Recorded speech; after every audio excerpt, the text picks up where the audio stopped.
嘉贵妃得空，还是多管教一下自己的儿子吧，免得让皇上心烦。你以为颖妃只会怼人？不，这想法可太天真了。《如懿传》当中的颖妃，大家肯定都认识吧？虽然她以怼人出名，但实际上她却没有想象中那么直来直往。她第一眼看上去呢是个单纯的憨憨，可人家好歹也是见识过宅斗的人，好不啦？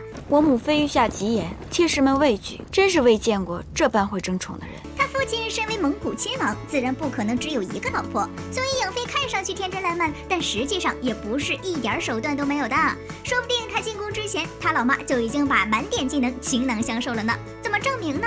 就拿当时魏嬿婉妈咪出事的时候来说吧，那个时候这大妈看着被搜出来的巫蛊娃娃，心里慌得一匹呀，但面儿上还能一脸淡定地说自己不知道。扎龙、如意他们都还没张嘴呢，这边的颖妃就开腔了。她表面是在说这娃娃的来历，但实际上却是在套话。而慌张的魏妈还真就说这玩意儿啊得贴身藏，算是变相的承认自己确实弄了巫蛊娃娃。在如意说完话之后，颖妃又赶紧跟上，把魏妈的最后一条路都堵上了。当时魏妈明显已经慌了，大脑急速转动着，想要说点啥。颖妃看着她不住的张嘴，怕她真的想出什么措辞来，于是就说：“你别拿不知道皇后生日这事儿当借口。”这下魏妈是真的没有借口可说了。但颖妃并不想就止步于此，直接就给她定了罪。然后就是我颖妃 Q 全场的高光时刻了。她先是堵住了魏妈的嘴，判定她肯定和动手的扎七有关系，而后又巧妙的配合苏丽云，这事儿给来了个升华，把罪魁祸首这4个字安在了魏嬿婉身上。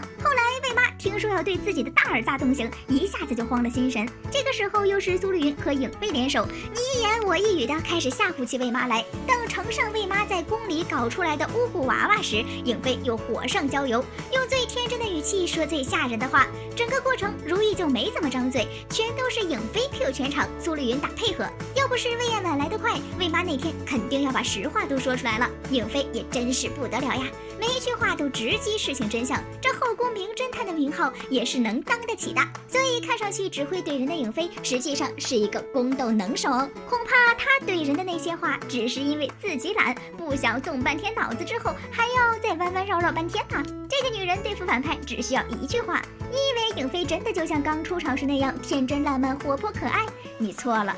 在魏妈的巫蛊娃娃被翻出来，而亲生女儿为了保命把自己推出去的时候，在座的几位都已经感受到魏嬿婉本人的无情了。在魏妈就要被处置的时候，魏嬿婉这肚子里的孩子当场就开始发作，经历了漫长的生产过程后，才生下一位健康的公主来。扎龙在孩子出生之后就寻思要把这7公主交给颖妃抚养，可无力颖妃又有疑问了。她说她跟魏嬿婉是同一个位分，这么干不太好。其实这句话的意思就是你要不给我升职加薪，要么就把那小妖精的位分给我降下去。这乍一看似乎是有些无理取闹，可是架不住这事儿确实是这样，所以就连扎龙也不能拒绝。颖妃这一手操作也真的是很可以了，起码比起如意来要好不少呀。最后扎龙虽然没有选择给颖妃升职，但是他直接把魏嬿婉降到了答应的位分上，这不就等于魏嬿婉这几年的奋斗路都白走了吗？一句话就能让反派被一撸到底，颖妃当时的感觉应该很酸爽。后来玉妃想要对付如意，于是便趁着秋险找人对永基下手，并且栽赃给相见。其实这个做法非常的 nice， 不仅可以给如意一个沉重的打击，而且还可以顺便挑拨扎龙和韩部的关系，没准儿相见会因此失宠，扎龙呢也会趁机向韩部发兵。当时大人轻松的就挟持了永基，并且说自己来自韩部，这下给相见都整懵了。他寻思老家那个安娜也没说还有这动作呀，这是咋回事呢？这个时候还是颖妃聪明，直接冒充相见说了句话，以此来试探刺客，结果就可想而知了。刺客又没有真的见过相见，只是想以此嫁祸才会这么说的。于是这憨憨就真把颖妃当成了相见，和他交流起来。这场面大家还有什么看不明白的？颖妃用这么一句话就戳穿了这场骗局。这么一来呢，首先是解除了相见的嫌疑，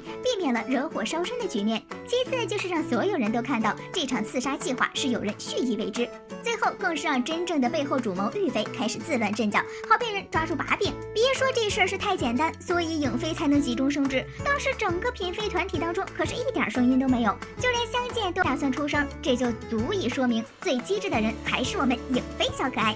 其实这事儿在一些细节上也能看得很明白，就比如当初魏嬿婉为了得宠跑去温泉那儿伺候扎龙来说吧，那次呀给客嫔气得不轻呀，她当场就开始气呼呼的掰肉，那架势仿佛她手里的不是肉而是魏嬿婉。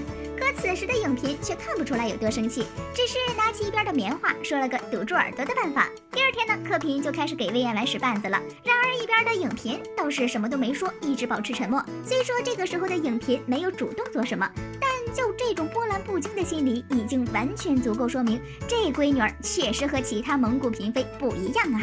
扳倒魏延婉，影妃居然也有份儿。在魏延婉和如意去世之后，后宫最大的人就剩下他们小团体的人了。他们几个只需要每天在后宫唠唠嗑，这日子就能平安度过。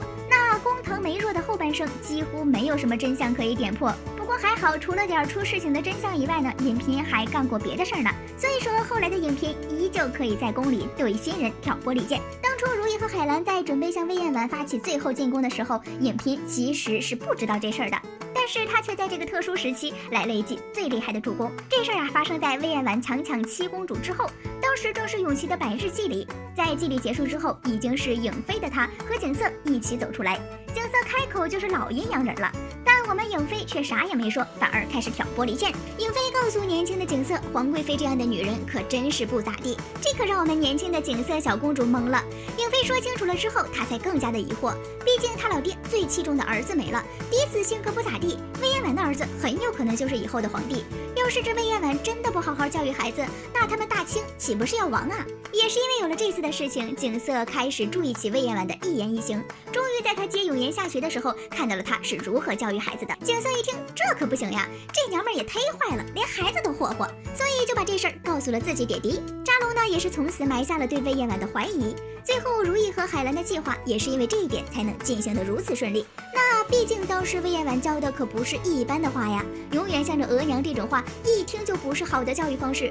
再加上那会儿的魏延婉非常急切的想让自己的儿子登基当皇帝，疑心深重的扎扎龙稍稍联想一下就够魏延婉喝一壶的了。不过当时海兰和如意在准备最后一次进宫，太后呢答应当助攻，就连影妃都进来插了一脚，这算不算是后宫全员都在斗倒魏延婉的路上？一时间呀，可真是又想笑又有点心疼魏延婉呀，兢兢业业奋斗好几年，最后还是逃不过被全员批斗的下场。这整个紫禁城里真正愚蠢的人，恐怕只有玉妃一个人罢了。